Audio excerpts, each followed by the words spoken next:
ভোটের আগে উঠাই গেল, তাইই গেল, অমুক ভাইয়ের চরিত্র ফুলের মতো পবিত্র, নামাজ পড়ে না এক ওয়াক্ত, গাঁজা খায় তিন ওয়াক্ত, এইরকম সাধারণ ছিল তাই। রেডি হয়ে গেলে হাত তুলে মারবে, যুবক বন্ধ রেডি হয়ে যাবেন, আল্লাহর পক্ষে হাত তুলবেন। ইসাববিহুলিল্লাহি মা ফিস সামাওয়াতি ওয়া মা ফিল আরদ ওয়া হুয়া আসিফুল হাকিম।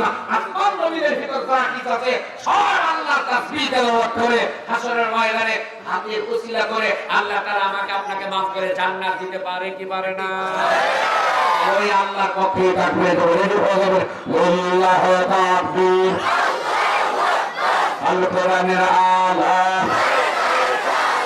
আল হাদিসের আলা, ঘরে না কালি বলছে আল কোরআনের আলা সব জায়গাতে ভুলে গেছেন। আল কোরআনের আলা, আল হাদিসের আলা, কোরআন হাদিস শেখাবে, টুপি দাড়ি শেখাবে, কাঁচা খোর শেখাবে, সেখানে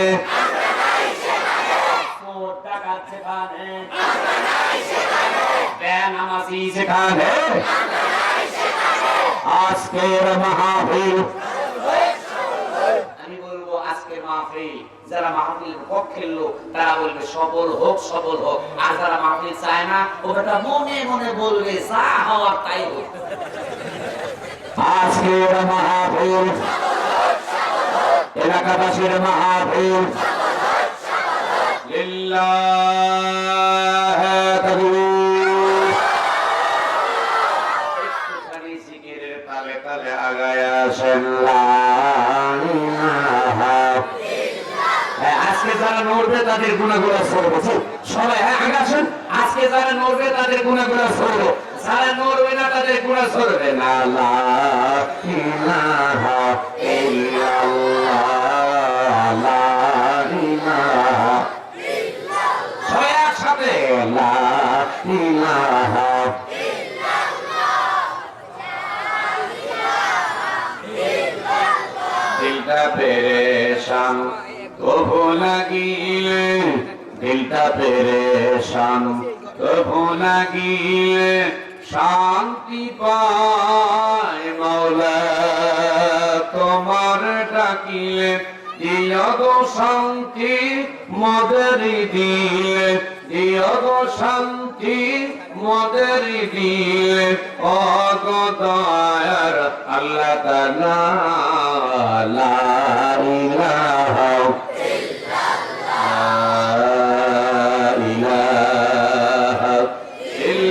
ইল্লাল্লাহু মুহাম্মাদুর রাসূলুল্লাহ। সকলেই বলছি সাল্লাল্লাহু আলাইহি ওয়াসাল্লাম। গভীর মনোযোগ লাগাই দিবেন। আল্লাহর কালাম কোরআন থেকে আলোচনা করেছিলাম ঈমানের উপরে, বিশ্বদুলান সাহাবায়ে কেরামদেরকে নিয়ে। আল্লাহর নবীজি যখন দাঁড়িয়ে আছে সাহাবীরা রাসূলকে যখন প্রশ্ন করলেন, আল্লাহর নবী ডাক দিলেন, সাহাবীরা শুনে নাও, আমার একজন মাত্রই সাহাবী ঈমান এনেছে, নামাজের সময় আসার আগে দুনিয়ার জমিন থেকে শহীদ হয়ে চলে গেছে।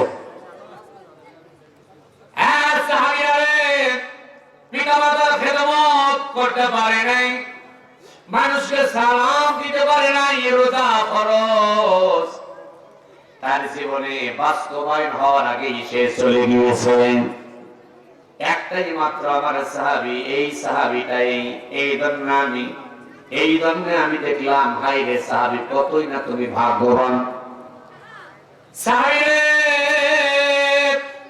কতই তুমি ভাগ্যবান, তোমার নামাজ পড়া লাগলো না, শীতের ভিতরে ঠান্ডা পানিতে ওযু করা লাগলো না, তোমাকে জিহাদের ময়দানে শুধু জিহাদের ময়দানে তুমি গিয়েছো। আমার মুখের কথা শুনে উদ্বুদ্ধ হয় তুমি জিহাদের ময়দানে গেলা। এ সাহাবী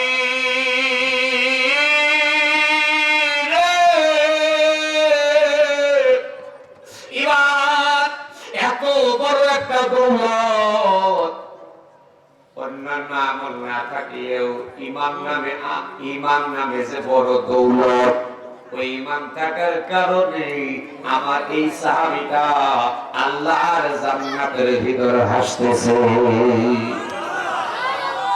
আল্লাহ জান্নাতের ভিতর ঘুরে বেড়ান। সাহাবীরা প্রশ্ন করলেন, ইয়া রাসূলুল্লাহ, ইয়া হাবিবাল্লাহ, আপনার মুখে মুস্কি হাসি দেখলাম, আপনাকে প্রথমে কান্না দেখলাম, কারণ ওই যে কারণটা বললাম, এত কিছু না করে শুধু ঈমান এনে আল্লাহর জান্নাতে চলে গেছে। এই জন্য আমি আল্লাহর শুকরিয়া আদায় করতে গিয়ে চোখ দিয়ে পানি বের হয়ে গেছে। একটু মুস্কি হাসলাম, আমি লক্ষ্য করে দেখি আমার এই সাহাবীরা সবার